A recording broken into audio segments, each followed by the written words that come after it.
Buenos días.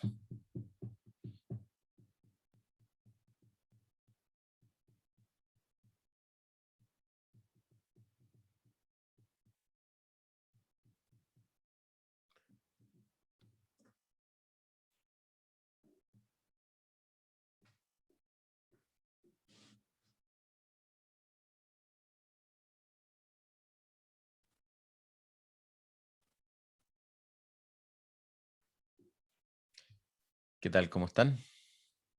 ¿Cómo está Javier? Hola, profe. Bien, gracias a usted. Bien también. Bueno, verte.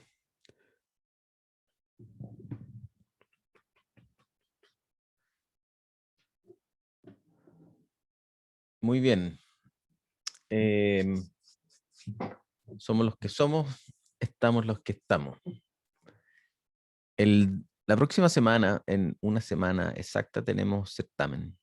El certamen de nosotros va a ser el certamen asociado a esencialmente la DTFT, la DFT y la FFT.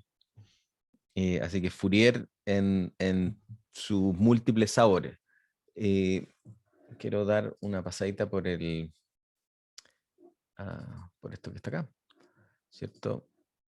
Esto es nuestro temario, ¿cierto? La DTFT, la DFT, la FFT, y de ahí hablamos entre medio de la convolución circular y algunas otras cosas más. Lo que no entra acá es esto de la transformada corta de Fourier, eso lo vamos a ver dentro de las aplicaciones. Les voy a mostrar cuando hablemos en la última unidad de aplicaciones, les voy a contar esto que es el símil de lo que va a pasar después con wavelets, cuando Fourier se encuentra con el tiempo, ¿cierto? Porque Fourier tiene el problema de que es tiempo, son estas dos dimensiones, ¿cierto? La señal está en el tiempo o en la frecuencia. No puedes tener análisis tiempo y frecuencia simultánea. Esta transformada se hace cargo un poco de eso, pero vamos a hablar de eso después, no es parte de nuestro certamen. Les recuerdo que certámenes de esta naturaleza hay varios de años anteriores que pueden mirar y con sus pautas correspondientes, así que tienen material para ejercitar. Yo le pedí, insisto, esta asignatura no tiene ayudantía presencial. Esta asignatura, al ser electiva, tiene una ayudantía de corrección solamente. Eh, Está pensada para un ayudante que me ayuda a mí a corregir las tareas, no a ustedes. Pero yo, de fondos míos propios del Departamento de Electrónica, estoy financiando un ayudante presencial a José, que le he pedido que haga ejercicios porque es algo que me lo han pedido en años anteriores, así que aprovechen esas ayudantías porque en las ayudantías se han ido revisando los certámenes y se han visto otras cosas más. Así que eh, ojo, mi idea hoy día es solamente terminar FFT y estar atento ya a revisar algunas dudas, y el día lunes de la próxima semana revisar dudas y atender dudas para el certamen del día miércoles. Así que depende mucho de ustedes el cómo les va a ir, porque ustedes tendrán que aprovechar las ayudantías, que a todo esto las ayudantías también están acá, ¿cierto? Si usted no ha podido participar en las ayudantías ya están acá disponibles. Eh, Así que prepárense, hagan ejercicios, revisen los certámenes anteriores y juntos en la próxima clase, y si alcanzamos hoy día también, vamos a ir mirando algunas cosas. ¿Estamos claros? Ese es el norte. La tarea 2 quedó para la vuelta de las vacaciones de julio, el día jueves, ¿cierto? Jueves 22, si no me equivoco. Así que estamos ok con eso. Bien. ¿Alguna duda? ¿Estamos claros con lo del certamen? ¿Sí?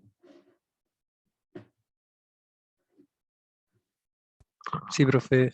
Gracias por contestar. Bien, vamos a lo nuestro de dónde estamos con respecto al, al tema de la FFT. Nos falta muy poquito.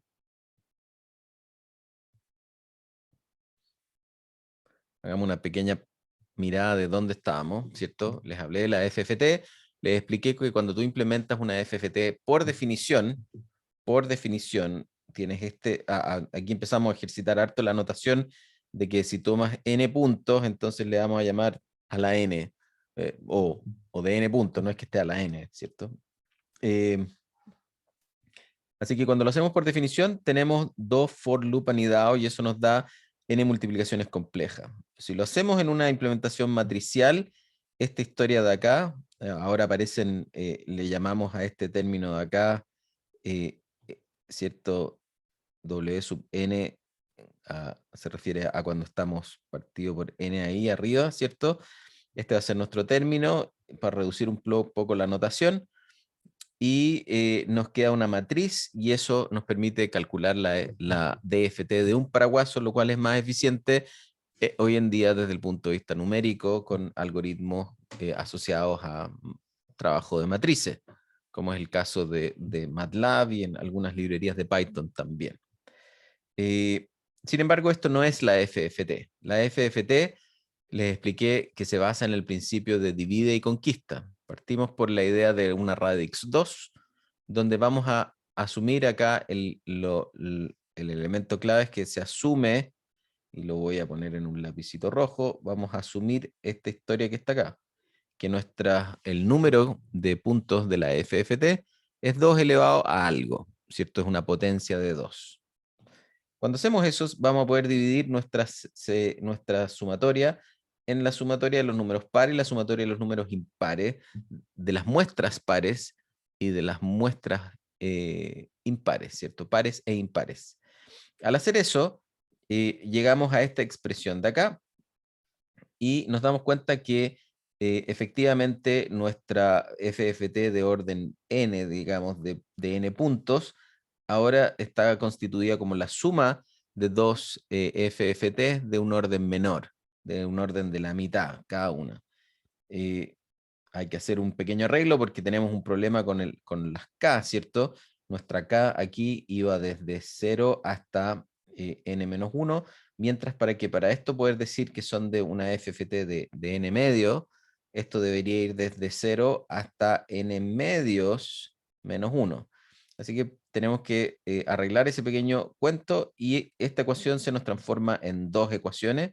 Una que es para la mitad, ahora nuestro indicador va siempre desde 0 hasta n medio, menos 1, y vemos que la primera mitad nos queda con la misma ecuación que estaba arriba, y la segunda mitad nos queda prácticamente igual, y es gratis, ¿cierto? Se calcula con los mismos elementos, la única diferencia es que aquí antes se sumaba y ahora se resta. ¿Por qué se resta y antes se sumaba? Porque lo que pasa es que este término de acá es periódico, ambos son periódicos con periodo n medio, y este término de acá, en la primera mitad es un espejo de la segunda mitad, pero con un signo cambiado. Así que esencialmente esto es lo mismo que esto en la segunda mitad, esto es lo mismo que eso, y este de acá lo único que pasaba es que cambiaba de signo. Así que en el fondo la ecuación sigue siendo una, lo que pasa es que cambia el signo. Esta es nuestra ecuación base para la FFT, y yo les explicaba que esto de acá nos da una naturaleza recursiva, porque acá yo lo que tengo es una FFT de n puntos, y para resolverlos tengo que buscar la FFT de la mitad de puntos. Si ustedes lo implementan como un código, ¿cierto? A medida de lo pensáis como código, es como una función que se está llamando a sí misma. Ese es un clásico ejemplo de recursión, lo cual está perfecto y nos permite entender. Necesitamos una condición de salida, y hasta por ahí me quedé. Necesitamos una condición de salida, pero si yo implemento algo de esta naturaleza en MATLAB, me va a salir un error. ¿Por qué? Porque cuando llegue a la FFT de 2 puntos, me va a pedir la FFT de 1 punto, y después cuando de la 1 punto me va a pedir de n medios puntos, y aquí va a haber un error, ¿cierto? Entonces, me voy a quedar acá donde tenemos que tener una condición de salida, ¿cierto? ¿Cuál es la condición de salida de este algoritmo?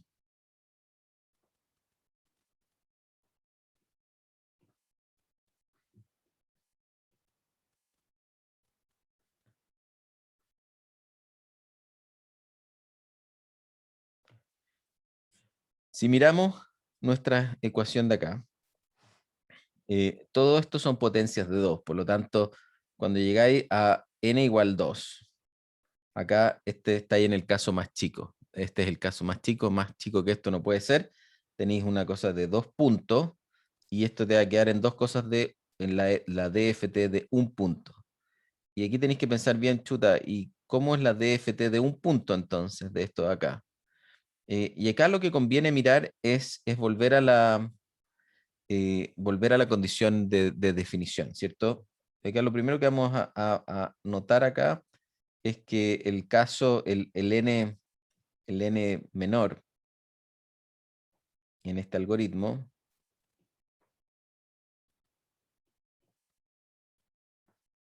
es n igual 2. Y ahora cuando estamos en n igual 2, lo que conviene acá es conviene mirar la definición.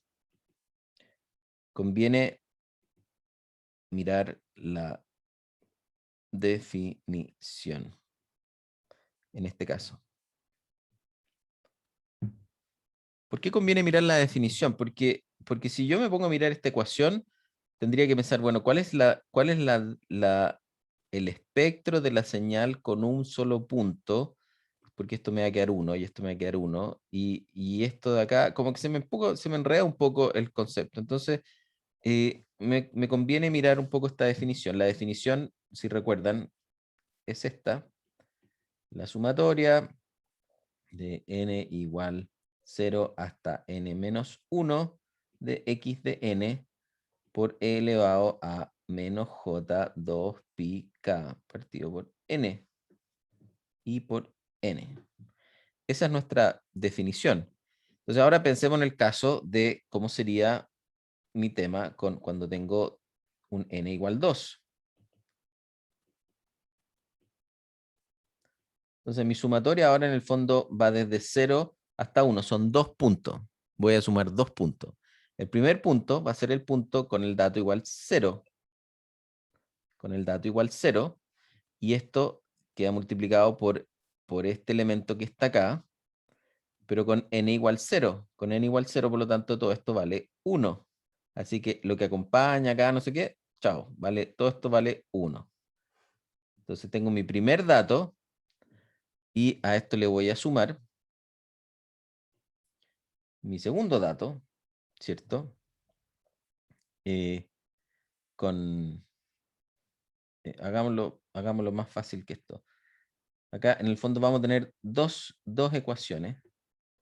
Vamos a tener dos ecuaciones. Vamos a primero decir con k igual 0. Para k igual 0 voy a tener esto de 2 y 0. ¿Cierto?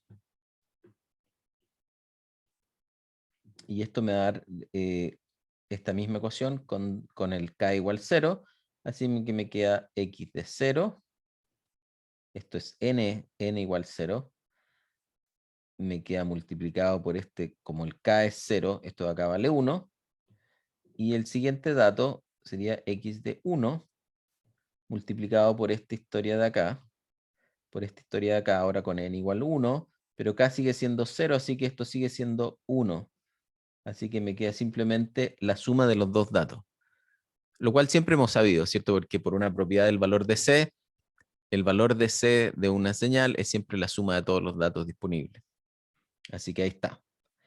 Ahora, la pregunta es, ¿qué pasa con k igual 1? Bueno, con k igual 1, mi espectro de 2 puntos en el otro punto, ¿cierto? Veamos, ahora k vale 1, esto vale 1, pero mi primer dato de n es 0. Así que esto me sigue quedando simplemente x0.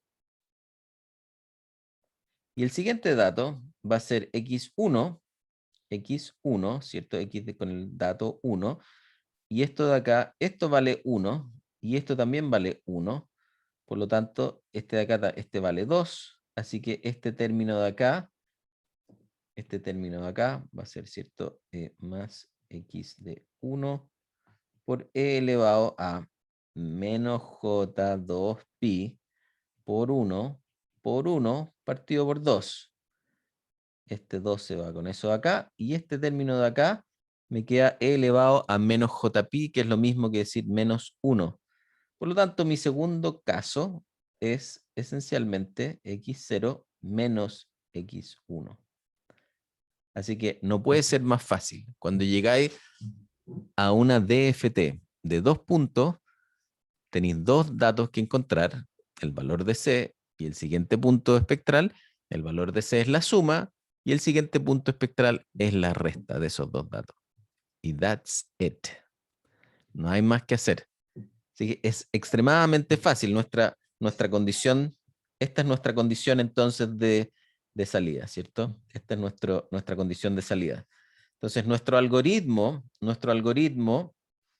va a tener hasta acá este caso de aquí, si es que el largo es igual a 2, y aquí lo que vamos a mandarnos aquí una línea,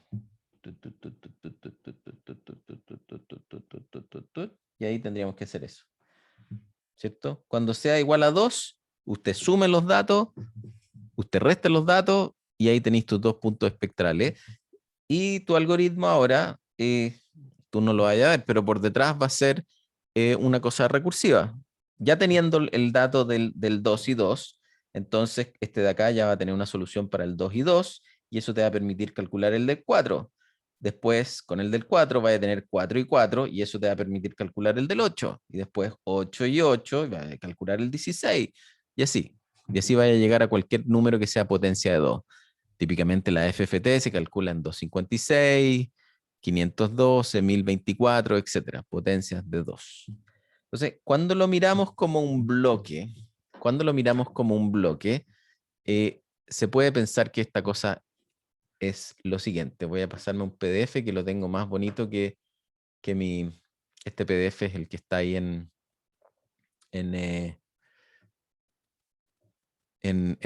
aula, ¿cierto? Esta es nuestra ecuación que está acá.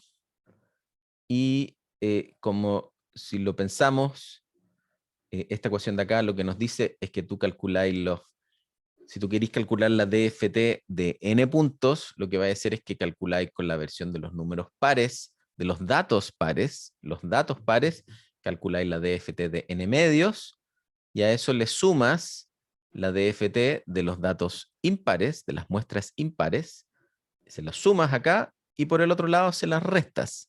Y así obtienes. Esto que está acá, este dibujo que está acá es lo mismo que dice esta ecuación. Esta ecuación de acá dice lo mismo que este dibujo. ¿Están de acuerdo? Gracias, Javier.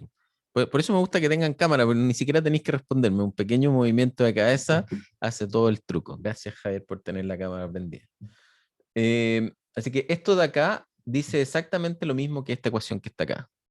Dice exactamente lo mismo. Vamos a ver que esto nos va a llevar a donde quería ir la clase pasada y me quedé pegado con la hora, que es esta historia de las mariposas. Vamos a dibujar esta ecuación como una secuencia de estos despliegues de sumas y restas, multiplicados por estos factores. Acá está multiplicado, ojo que para poder cumplir con esto de acá, se multiplican, ¿cierto? Estamos multiplicando esta segunda secuencia de datos de acá, la estamos multiplicando por este W sub nk, que son los E elevado a J omega y tanto, que están acá, se multiplican por esta segunda secuencia y se suman y se restan, ¿vale? Entonces, si miramos esto, ahora podemos pensar en nuestro caso extremo, ¿cierto? Este que está acá, caso límite, donde tenemos cómo calcular la FFT o la DFT en 2 puntos. Bueno, es la suma y la resta.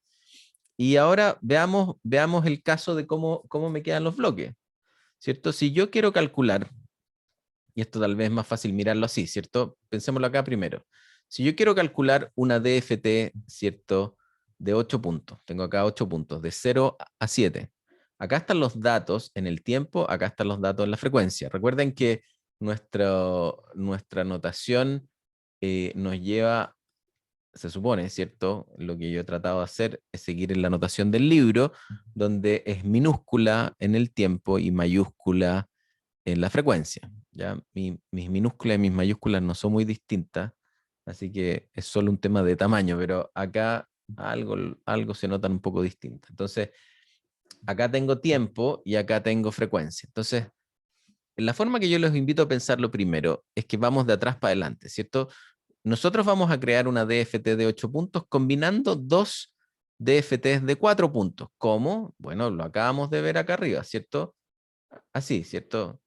Esta sería la combinación de dos DFTs de n medios. En este caso, si queremos hacer 8 puntos, sería la combinación de 2 DFTs de 4 puntos. Se combinan las 2 DFTs de 4 puntos, tenéis la mitad de los puntos, y estos se suman y se restan con la mitad, con las muestras, con las DFTs de las muestras impares que están multiplicadas por estos coeficientes, y se suman y se restan.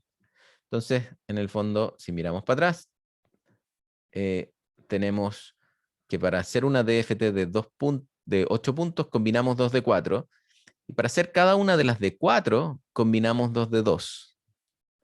Y lo hacemos 2 veces, porque acá estas son las muestras, acá si se acuerdan, acá son las muestras pares de estos 8, ¿cierto? Las muestras pares y las muestras impares. Ahora, dentro de estas muestras pares, ¿cierto? Yo puedo generar una nueva secuencia, y esas muestras pares las puedo ordenar, ¿cierto? Nuevamente de 0 hasta n-1. Por lo tanto, esto de acá voy a tener las muestras pares de esta nueva secuencia y las muestras impares de esta nueva secuencia. Y con eso genero 2 DFT y las combino y genero cada una de las que tiene 4. Entonces, para tener una de 8, combinamos 2 de 4. Para generar una de 4, combinamos 2 de 2. Y para obtener las de 2 puntos, bueno, hacemos la suma y la resta. Entonces, esta es la secuencia con la cual estamos generando. Vamos para atrás en esta secuencia, y eso se puede ahora graficar como está este dibujo acá, y aquí empiezan a aparecer estas mariposas.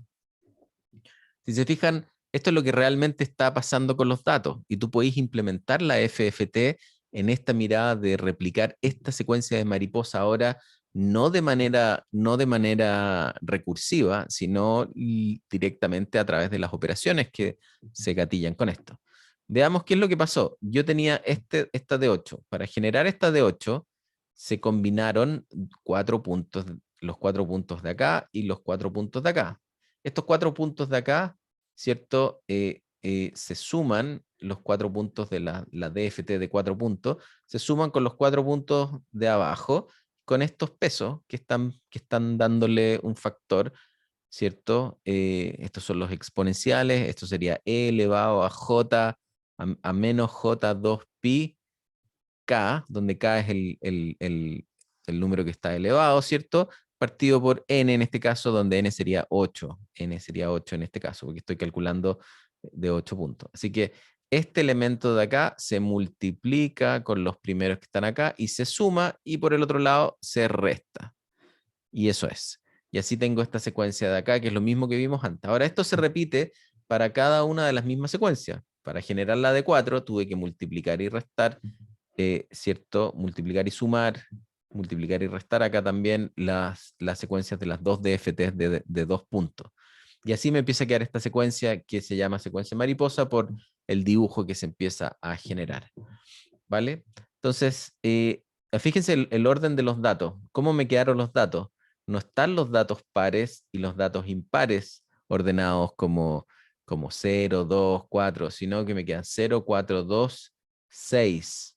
Fíjense, ¿por qué quedan con ese orden así? Y acá están los impares, pero no están ordenados. No es 1, 3, 5, 7. Es 1, 5, 3, 7. ¿Por qué pasa eso? Porque lo que yo necesitaba tener acá arriba son los datos, es la DFT de los datos pares, y acá tenía la DFT de los datos impares, de las muestras impares. Sin embargo, cuando lo reordené en esta parte de acá, necesito poner las muestras pares, los pares en mi secuencia, y en mi segunda secuencia los impares. Por lo tanto, el 0 era mi primer dato, ¿cierto? Luego el 2 era mi segundo dato, y ese se transforma en la secuencia impar en esta segunda vuelta, ¿cierto? Por eso me queda en esta parte de acá. Entonces, me queda con un orden especial, y siguen estando acá agrupados todos los pares, pero están en un orden especial. Entonces, esto que está acá es posible implementarlo. Hay formas de implementar la mariposa directamente.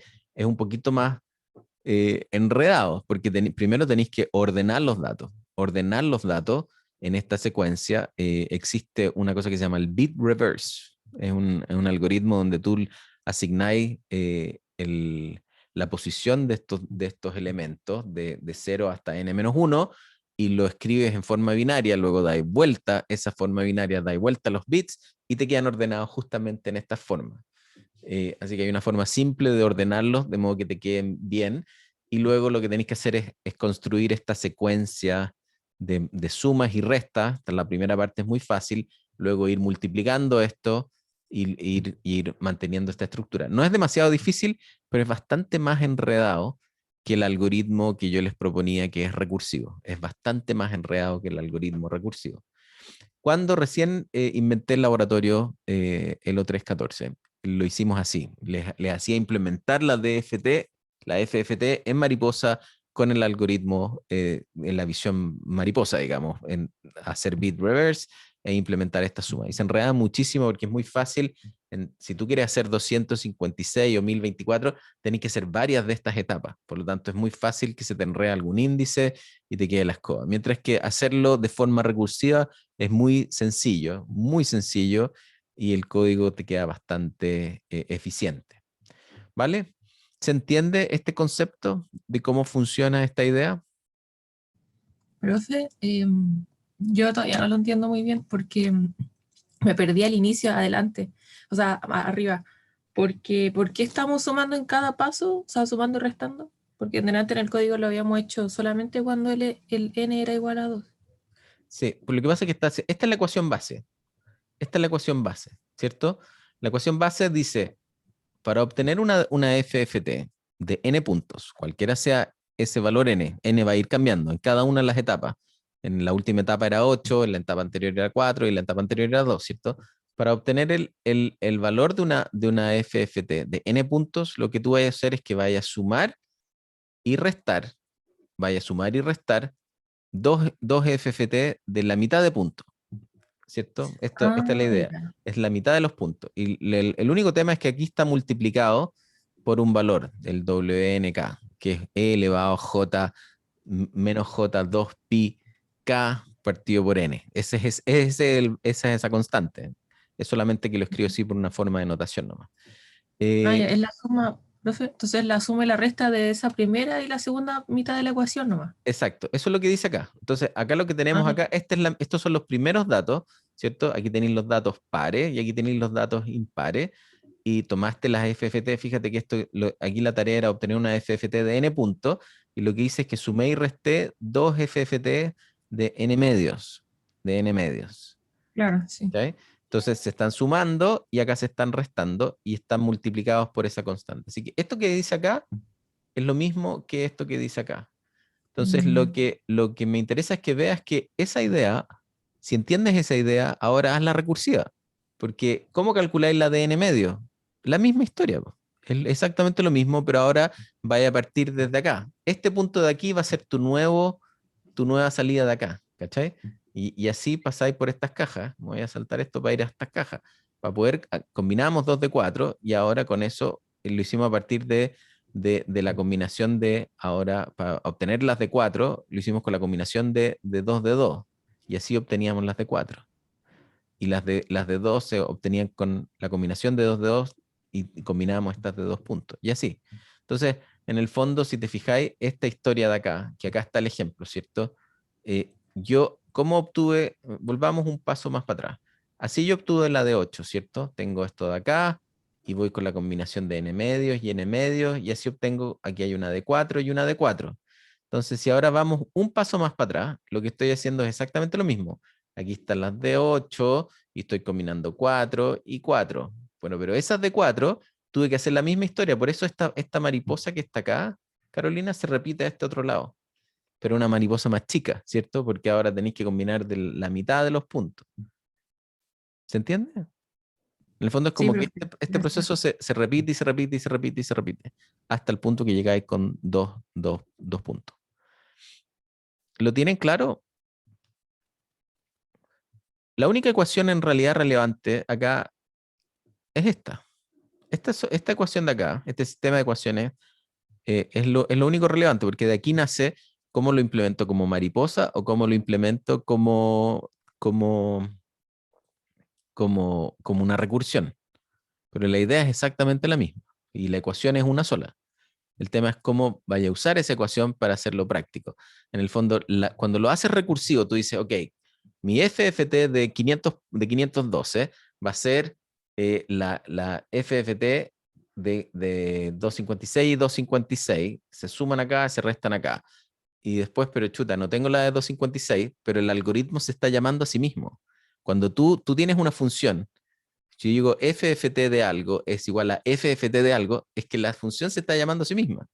Y esa es la recursión. Entonces, para resolver eso, la de 256 va a tratar de resolverlo por 2 de 128, la de 128 por 2 de 64, la de 64 por 2 de 32, 32, 2 de 16, y va a llegar finalmente hasta 2, y la condición de 2 se suman, se restan, ahí tenéis tus 2 puntos, y se empieza a construir de ahí para adelante. ¿Cachai? Entonces, lo bonito de implementarlo como recursivo es que es mucho más fácil, es mucho más parecido a la ecuación original, y no te vayas a enredar nunca con las mariposas y quién se suma con quién, y no. Tú vas a escribir una ecuación.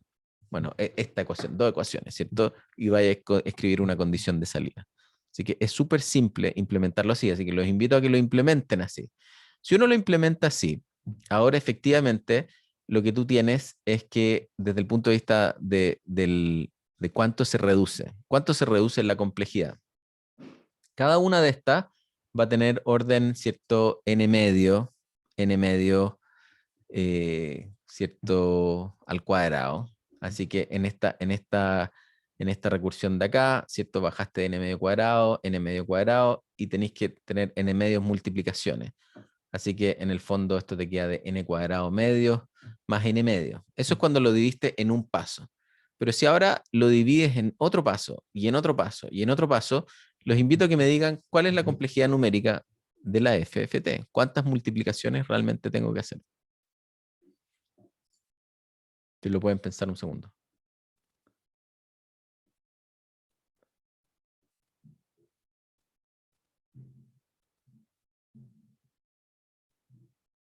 ¿Alguna idea?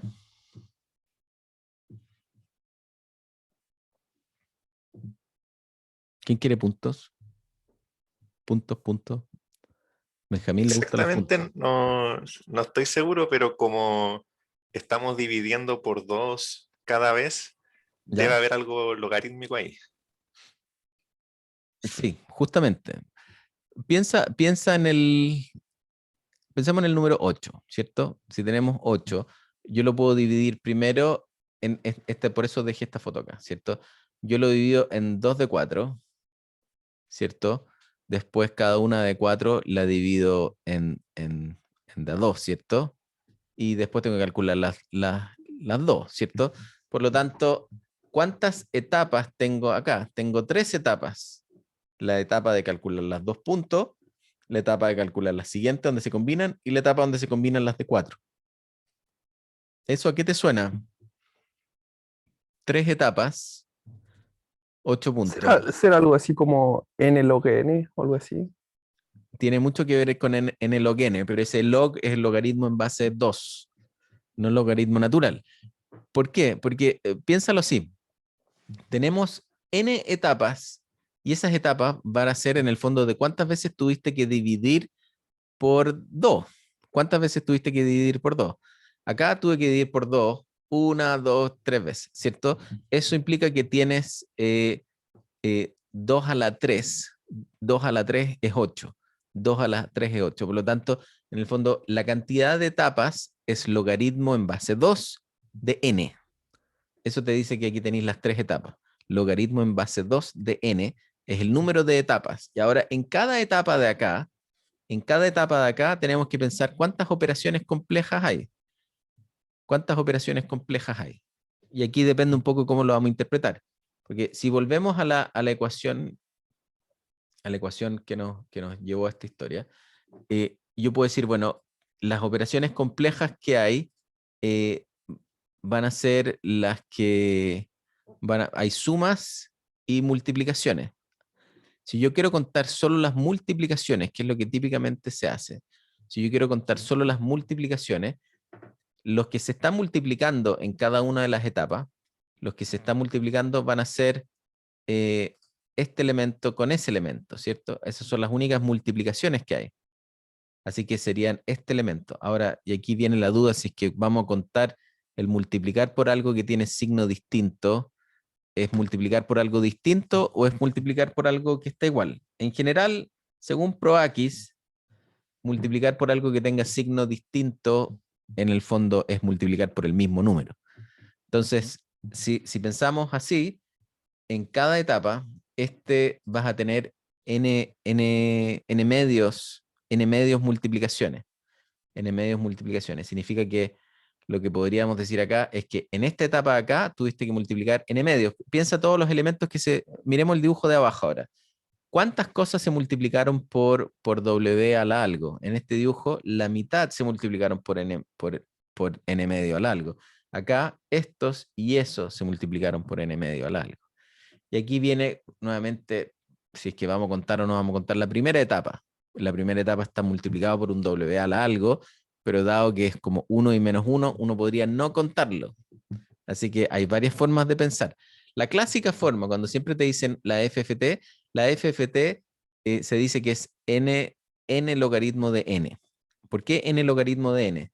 Y ese logaritmo es base 2, porque van a asumir que estáis multiplicando por números positivos y números negativos, por lo tanto, en el fondo, en cada etapa, tú tenés que multiplicar por un montón de W8 algo o W4 algo, y así que acá tendríais n multiplicaciones y acá también n multiplicaciones. Esa es la típica visión, que la complejidad numérica de la FFT es n logaritmo en base 2 de n.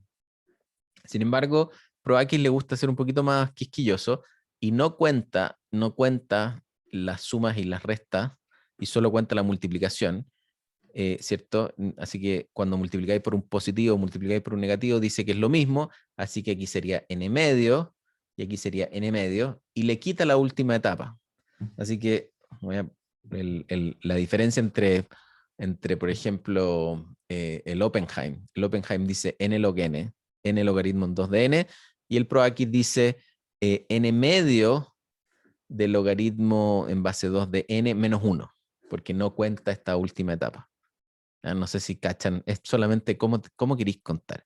¿Ya? A lo ProAquis, que es como ser weón y que contar solo lo que queréis contar, o a lo Oppenheim, que contáis toda la weá, todos los números, y es más fácil, ¿cierto? Las dos cosas son válidas porque solamente depende qué es lo que queréis contar, ¿cierto? Tú decides qué es lo que quieres contar. En cualquier caso, en cualquiera de las dos formas, la reducción es bastante notable. Piensen, hagamos un puro ejemplo del caso a lo ProAquis, ¿cierto? N log n sería, ¿cierto? 8 por el logaritmo en base 2 de 8, que sería 3, sería 8 por 3. 8 por 3, tenemos 24 multiplicaciones. Si lo hacemos a lo bruto, digamos, a lo Oppenheim, 24, versus, ¿cierto? 8 por 8, que sería al cuadrado, n cuadrado, 64. Así que pasamos de 64 multiplicaciones a 24. De 64 a 24. Si lo contamos a lo ProAquis, ¿cierto?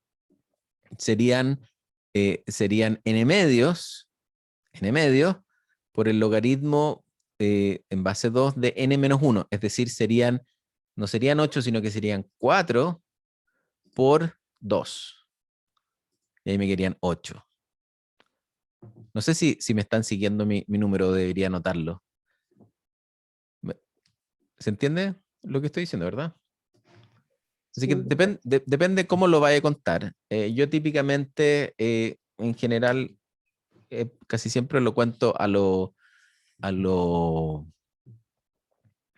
ProAquis, porque es como el libro que seguimos más de cerca, pero siempre les voy a decir, en cualquier certamen, si hablo de número de multiplicaciones, les voy a decir, use el criterio de ProAquis, use el criterio de Oppenheim, ¿cierto? N log n o n medios log n menos 1. ¿Vale? Entonces, inmediatamente esto abre las puertas a empezar a contar cuántas multiplicaciones tenéis, cuántos casos tenéis, qué sé yo. Me interesa mucho saber si estamos claros hasta acá, para poder seguir, porque ahora lo vamos a complicar un poquito. Profe, yo tengo una duda. Sí. estaba revisando sobre la condición que escribimos cuando n es igual a 2. Ujú. ¿Por qué la escribimos si según yo las mismas dos ecuaciones que rigen para todo eh, dan el mismo resultado para cuando n es igual a 2? Sí, Porque sí, dale nomás. dijimos que una parte de la ecuación que rige para todo es para los k de 0 hasta n medios menos 1, y la otra cuando se resta es de los siguientes n medios datos, los que vienen después. Ujú. Y estaba revisando y creo que me da lo mismo. Mira, si, ¿Por qué se explicita? ¿por qué lo hago? Porque si te fijas acá, esto que está acá es en el dominio de es en el dominio de la frecuencia. Esto es el espectro de la señal de n puntos, es igual al espectro de la señal de n medios, ¿vale? De las Ujú. muestras, del el espectro de las muestras pares. Acá como te queda, cuando está en el caso límite, cuando n es igual a 2, acá sería 2 medios, sería el espectro de un punto de las muestras pares, el espectro de un punto de las muestras pares, y esto acá sería el espectro de un punto de las muestras impares.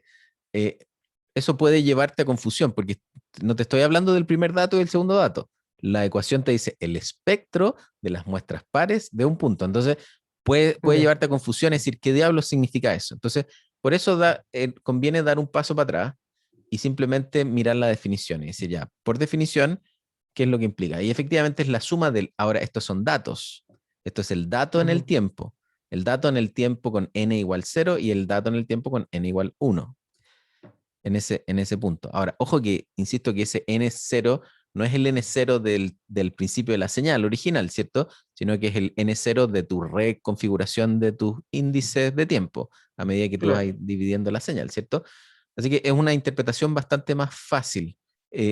Técnicamente esto sigue siendo correcto, porque lo que va a Ya. suceder es que el espectro de un punto de una muestra par también te va a dar un solo dato y es el dato 0, ¿cachai? Pero para no, Ujú. es para darle una interpretación un poco más fácil. Ya, profe. Muy bien, entonces, si estamos claros y no hay más preguntas, ahora pensemos un par de cosas más. Lo primero es, evidentemente, la complejidad numérica es mucho menor, mucho menor. En algunos certámenes van a ver que yo les pregunto cosas de la complejidad numérica. ¿Cuántos puntos bajas de tal y tal cosa? Eso es una cosa que es bueno saberlo. Mientras más grande sea tu señal, el efecto es más notorio. La FFT es tan eficiente, la FFT es tan eficiente que en mi escala de comparación yo les decía, si se demora un segundo, si se demora un segundo en calcular una DFT por definición, eh, si tú lo haces por matrices, es mucho más eficiente y se demora 0,1 segundo. Si tú lo haces por una FFT, se demora 0,01. Es un orden de magnitud más eficiente que lo de las matrices. Es muy eficiente porque la cantidad de multiplicación es mucho menor. Recuerden que el truco de las matrices es el truco de MATLAB nomás, que siguen siendo n cuadrado. Sigue siendo n cuadrado. Estáis multiplicando n cuadrado, lo que pasa es que lo estáis multiplicando como un bloque, mientras que acá estáis multiplicando menos datos. Estáis haciendo menos multiplicaciones para obtener esto. Este es algo muy bonito, es algo muy bonito que surge y les quería mostrar. Esto surge del año 65 más o menos, eh, con estos dos personajes, Cooley y Tukey, que hacen este algoritmo acá. Este es el paper que publicaron en esta época, y ellos diseñan justamente la notación de los W, a la tanto los inventaron ellos. El único problema es que usaban I en vez de J, lo cual me parece un crimen. Pero bueno, nada es perfecto. Y ellos proponen esta idea y es en el año 60 y algo, donde esta cuestión acá ven justamente cómo se va haciendo más eficiente, y la cantidad de multiplicaciones que tiene y cómo esto se transforma en el algoritmo que les acabo de explicar, y hacen algunos ejemplos. Este paper chiquitito de 5 páginas transformó el planeta Tierra, porque hizo que el cálculo del espectro fuese algo ahora muy eficiente y por lo tanto esto habilita la posibilidad de hacer cosas en el dominio de la frecuencia y volver. Ir y volver es prácticamente gratis. Ir al espectro de frecuencia y volver ahora toma muy poquito tiempo. El algoritmo a propósito de ida y de vuelta es el mismo. La FFT y la IFFT son esencialmente el mismo algoritmo. Lo único que cambia es que hay un cambio en el signo y se escala de una manera distinta, pero es el mismo algoritmo. Es el mismo algoritmo. Y eso hace que las posibilidades, por ejemplo, en comunicaciones, en temas de, por ejemplo, Wi-Fi, internet inalámbrico, todo eso dependen esencialmente de este algoritmo, porque se han hecho, lo que se hace es que se permite hacer digitalmente ciertos procesos que permite sintonizar la frecuencia con mucha precisión y volver y luego recuperar la señal en el tiempo muy eficientemente. El filtrado en frecuencia es más eficiente ir al dominio de la frecuencia, multiplicar las cosas y volver que hacer la convolución, porque la convolución tenéis que multiplicar todos los datos y te queda más largo y tenéis que truncar. En cambio acá es más fácil, es más eficiente. Entonces, este pequeño algoritmo cambió el planeta, así que ojo que hay cosas muy interesantes que salen de ahí. Lo que les quería mostrar, acá nos vamos al PROAKIS. El PROAKIS tiene un capítulo, yo creo que puedo poner este PDF del PROAKIS en aula, si es que no está ya. Uno de los capítulos del PROAKIS, ¿cierto? El capítulo anterior es de la DFT. Ojo que aquí vienen hartos problemas, así que si quieren más problemas y más cosas para resolver, también este es un buen lugar para mirar. Un capítulo está dedicado a la FFT y nos muestra el mismo principio, ¿cierto? El mismo principio que hemos conversado, ¿cierto? De ir combinando, acá lo hace geométricamente, los pone como distintos planos para notar las diferencias, pero de acá saqué esta figura de acá, de las combinaciones y qué sé yo, y esta misma figura que está acá, ¿cierto? Así que el tema del mariposeo viene de aquí, ¿cierto? El mariposón viene de aquí, de estas configuraciones que están acá. Entonces, lo interesante es que este cuento con las mariposas se puede extender. Lo podemos mirar nuevamente en una visión que va más allá del radix 2. ¿Por qué? Porque el supuesto que yo les dije es, supongamos que quiero calcular un número de puntos de la FFT que sea potencia de 2. Pero ustedes saben que por defecto la FFT se calcula del largo de la señal, no de la potencia de 2. No te lo alarga y te lo deja en potencia de 2, sino que si su cuestión es de 513, tenéis que irte hasta 1024. Y es bien poco eficiente pensar, chuta, si es que tengo que agregarle 511 puntos solo para que quede de largo, porque si le corto ese otro punto, claro, me queda 512, pero le quité un dato. Yo no quiero quitar datos, yo quiero calcular la FFT nomás, ¿cierto? Entonces, este proceso del radix 2 no me sirve mucho como una regla general. Me sirve muy bien cuando yo tomo valores que son potencias de 2, pero no es lo más eficiente cuando tenéis otras versiones. Entonces vamos a ver que existen otras versiones. Por ejemplo, acá está radix 4, ¿cierto? Y eso me va a generar una nueva forma de multiplicar. Fíjense cómo me queda acá abajo el diagrama de mariposa. Voy a cerrar un poquito para que, no sé si lo ven mejor ahí. Fíjense cómo queda ese diagrama de multiplicación. Y eso, ahora el cruce de los diagramas de mariposas que se van generando son distintos. Fíjense acá en este diagrama de 4 es muy distinto como que me queda con el de 2. Y eso mismo se puede generar en otros esquemas. Aquí hay un radix de 32. Este es un radix de split 32. Es otro diagrama de cómo se multiplican las cosas. Y así.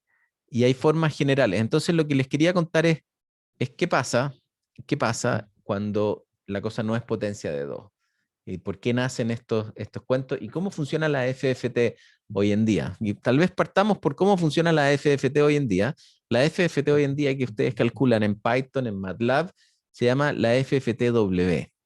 El nombre es una de las huevas más estúpidas, pero más clásicos de los ingenieros que nos podemos encontrar, es que la W viene del West, que es de la FFT más rápida del oeste. Esa es la estupidez a la cual llegaron, y de ahí viene la W. ¿Qué significa la W? Significa que lo que tiene detrás es un algoritmo de búsqueda, optimización, que permite resolver el problema y optimiza y encuentra el largo que hace que el problema se resuelva lo más eficientemente posible. En el fondo busca cuál es la mejor solución, si la de 32, la de para el largo determinado, cuál es la solución más óptima. Y eso lo pueden visualizar, por ejemplo, si es que calculan la FFT en MATLAB y hacen TikTok. Hagamos a ver si lo puedo hacer aquí mismo como un ejemplo. Vamos a irme, voy a ir a MATLAB. ¿Qué estoy haciendo? Voy a ir a MATLAB y calculo acá, ¿cierto? Voy a hacer una señal X random de algún largo, 100,1. 100 puntos. Entonces voy a hacer no sé si conocen el TikTok, comando TikTok, que simplemente calcula el tiempo de ejecución entre dos comandos. Así que voy a hacer un TikTok de la FFT de esta señal X. Y acá pongo TOC, ¿vale? Y veamos cuánto se demora en este computador. 0,8 segundos, la primera vez, ¿vale? Si es que yo vuelvo a repetir esta operación, voy a hacer exactamente lo mismo. Fíjense la diferencia de lo que se demoró. Pasó de 0,8 a 0,00008,9. Varios órdenes de magnitud es más eficiente. ¿Por qué?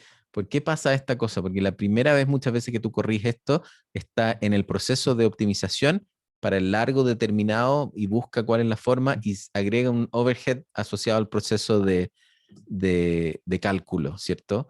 Sin embargo, la segunda vez que tú lo calculáis, ya tiene el largo, ya sabe el largo de tu señal, ya tiene la solución encontrada de cuál es el tamaño ideal y la solución óptima en tu FFT, y luego simplemente lo hace eficientemente con esa selección de algoritmo. No tiene que buscar cuál es la mejor solución para este tamaño en particular. Y la diferencia es brutal, así que súper buena idea cuando ustedes quieran implementar algo, correr una FFT del tamaño determinado, ojalá fuera de algún loop, para que el cálculo inicial de esa cuestión se demore un poquito más por primera vez fuera, y luego dentro del algoritmo sea mucho, mucho, mucho más eficiente. La diferencia acá es brutal. Entonces, ¿por qué pasa esto? Porque MATLAB y Python y muchos otros ciertos lenguajes usan este esquema de la FFTW. Y esta FFTW esencialmente busca cuál es la mejor opción. Entonces ahora volvamos y pensemos, bueno, ¿cuál es la mejor opción? ¿Qué otras alternativas hay a la Radix 2? ¿Qué es más eficiente? ¿Y cuándo qué otras formas puedo hacer? Así que me quiero detener ahí un poquito porque algunos de los certámenes tienen cosas como que yo les pregunto qué es una Radix 3. ¿Cómo podríamos hacer una Radix 3? Entonces, quiero regalar puntos en mi infinita generosidad y que me digan qué se les ocurre que podríamos hacer si quiero hacer una Radix 3. ¿Cómo podría atacar este problema?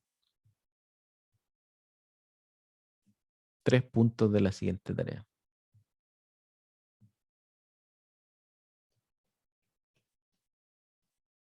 ¿Nadie quiere puntos? Son muy pocos puntos.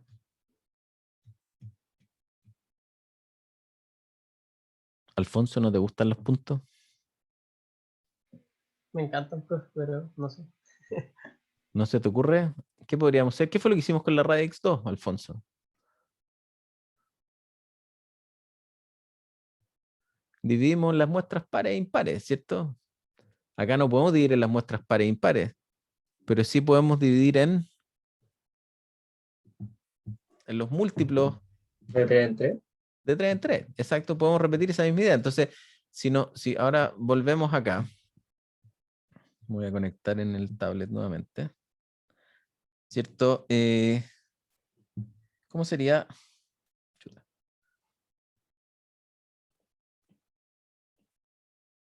¿Cómo sería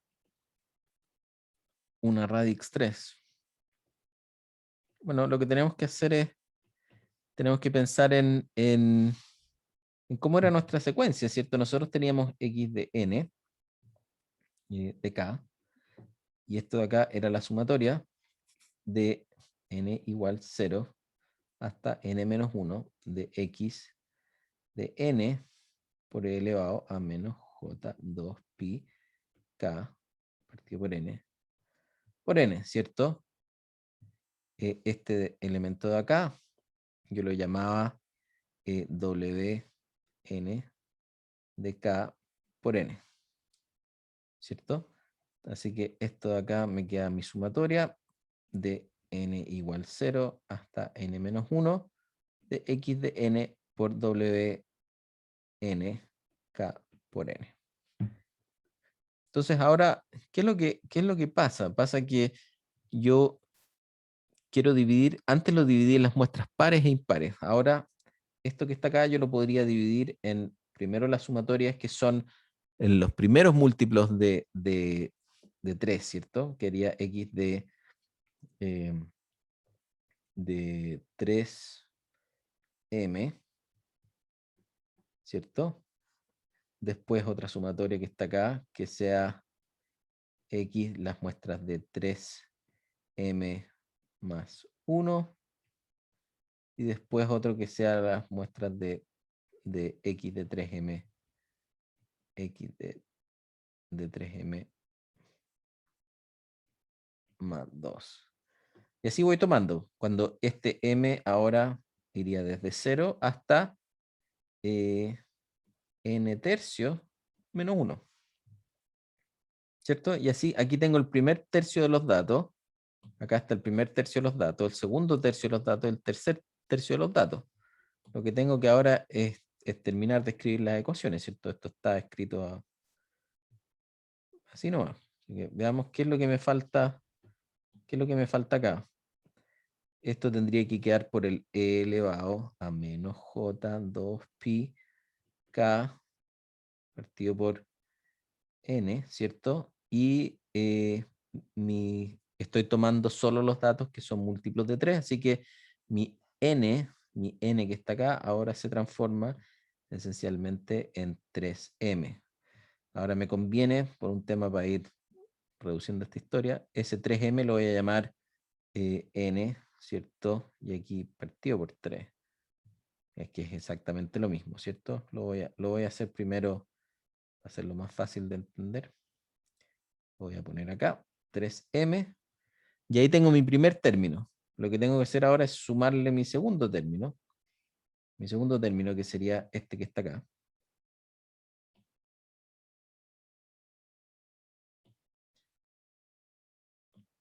También va desde m igual 0 hasta n tercios menos 1.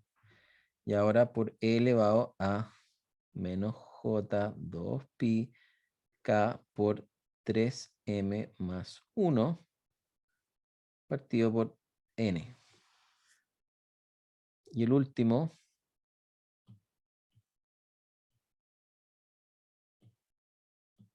desde m igual 0 hasta n tercios menos 1.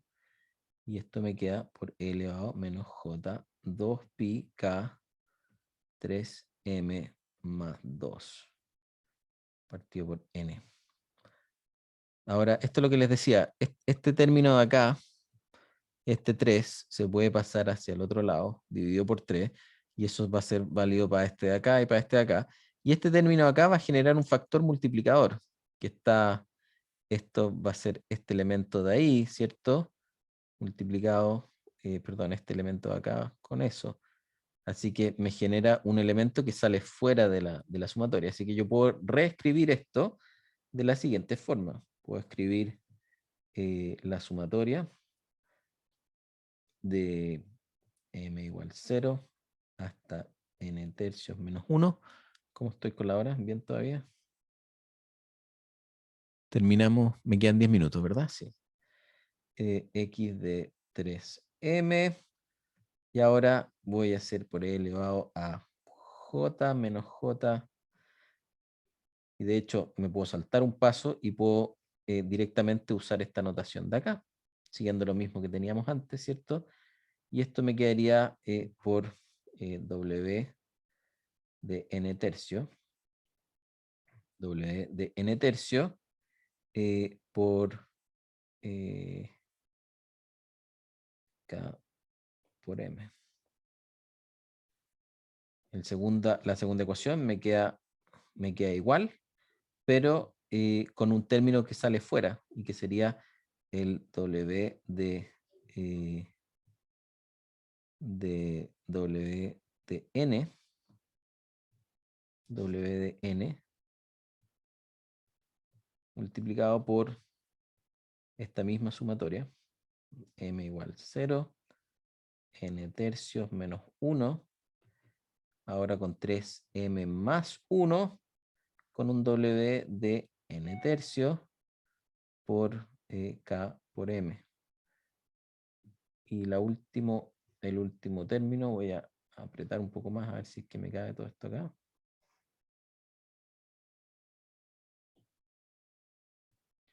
Y el último término acá sería esta sumatoria, que también queda con un elemento afuera, pero ahora sería con un 2. Así que me quedan 2, así. Y el resto de la sumatoria es igual, pero con 3m más 2 por W de KM partido por n tercio. Y esto va desde m igual 0 hasta n tercio menos 1. A ver si es que me quedo medio charcha la escritura aquí. Tut.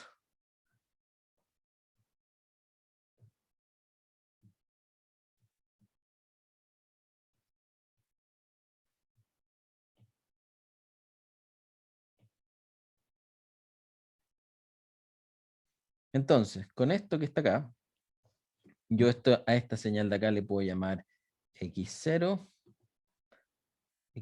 de m. Esto de acá le puedo llamar x1 de m.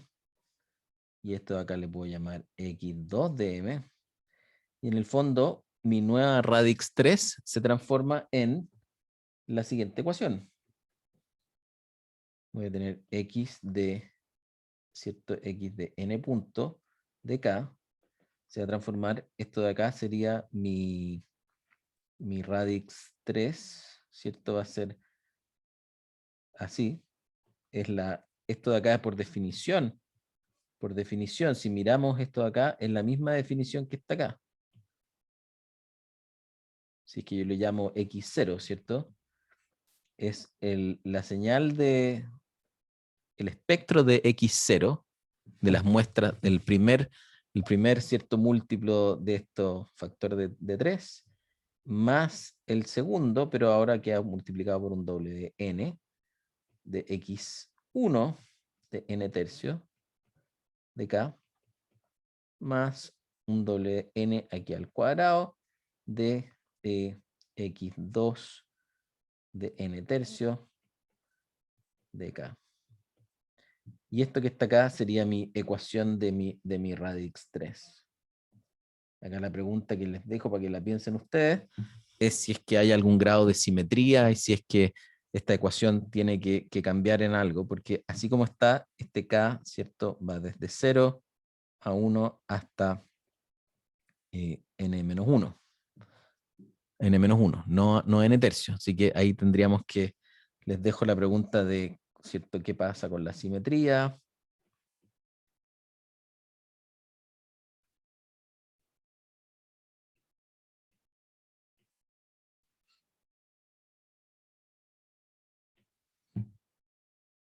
Pero si se fijan, esta solución es ideal para cuando tenéis cosas que son factores de 3. Entonces, por ejemplo, si mi número de datos hubiese sido 9 y no 8, si yo lo hago con 8, o sea, yo lo hago con radix 2, voy a tener que hacer ¿cierto? 16 puntos para poder calcular la radix 2. Si yo lo hago con 9, ahora va a ser más eficiente con este esquema. Tengo que ver cuántos puntos efectivamente tengo. Vamos a asumir que es simétrico, y si fuese simétrico, lo que tendríamos acá es que tendríais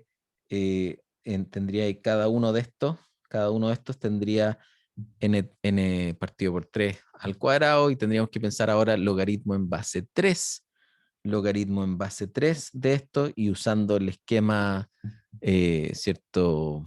Oppenheim, podríamos decir, sería n log n, pero en logaritmo base 3.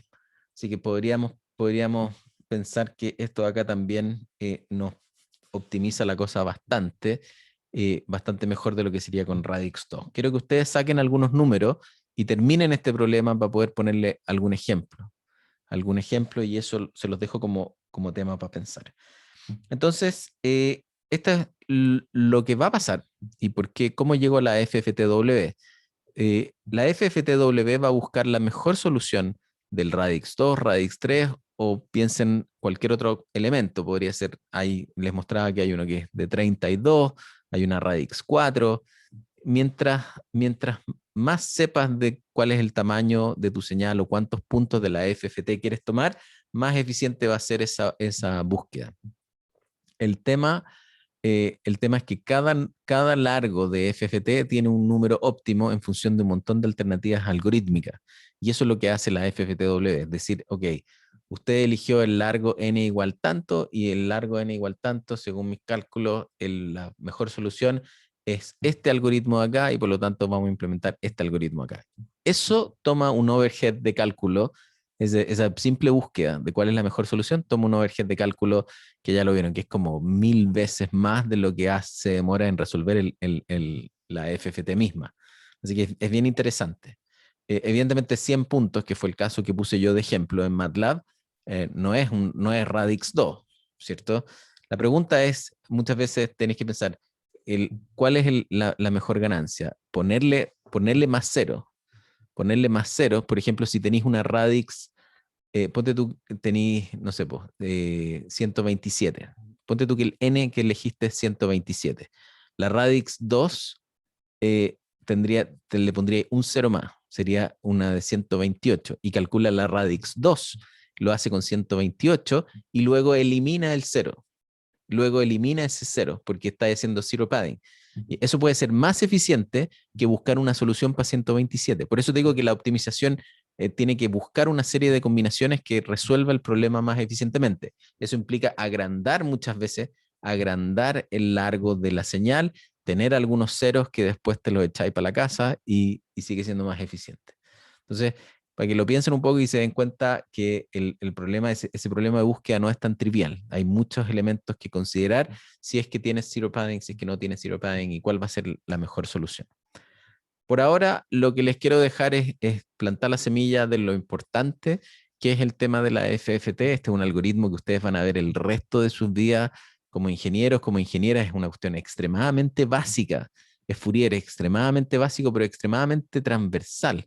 Así que me siento cómodo de que por primera vez ya empiecen a tomar un sentido de más o menos de qué se trata, cuál es la versión más simple, que es radix 2, y cómo se puede complicar bastante para poder mirar este cuento de los algoritmos actuales. La FFTW tiene una página web,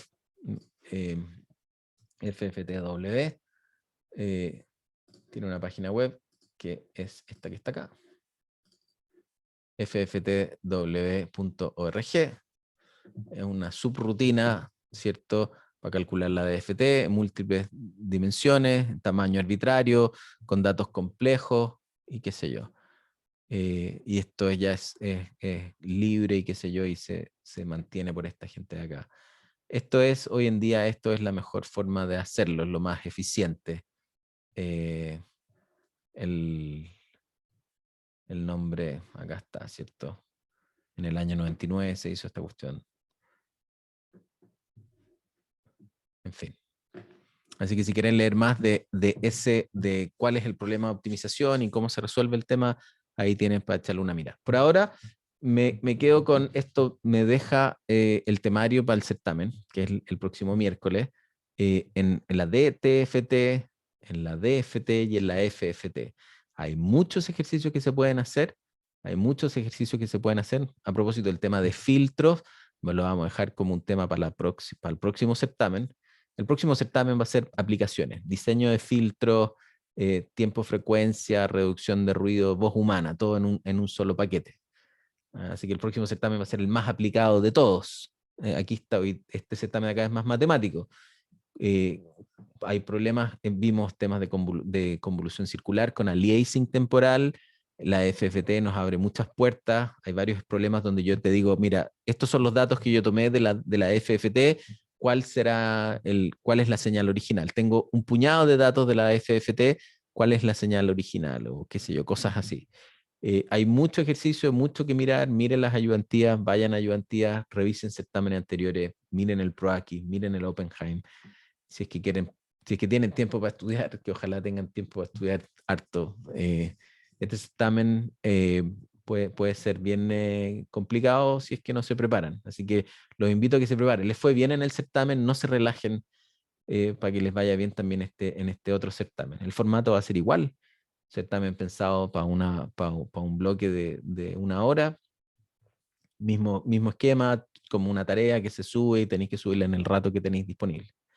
Así que eso, el día lunes vamos a revisar sus dudas, vengan con dudas, vengan estudiados, y si no tienen dudas, vamos a revisar algo de los certámenes anteriores, pero espero que aprovechen la oportunidad de ver las ayudantías, participar en la ayudantía que tienen con José y estudiar el fin de semana para que lleguen con hartas preguntas el día lunes. Eso, que estén muy bien, nos vemos el lunes, que tengan un buen resto de la semana. Adiósito. Chao, profe, que esté bien. Chao. Gracias. Chao, Chao, profe, profe. gracias. Chao, profe. Chao, profe. Chao, chao.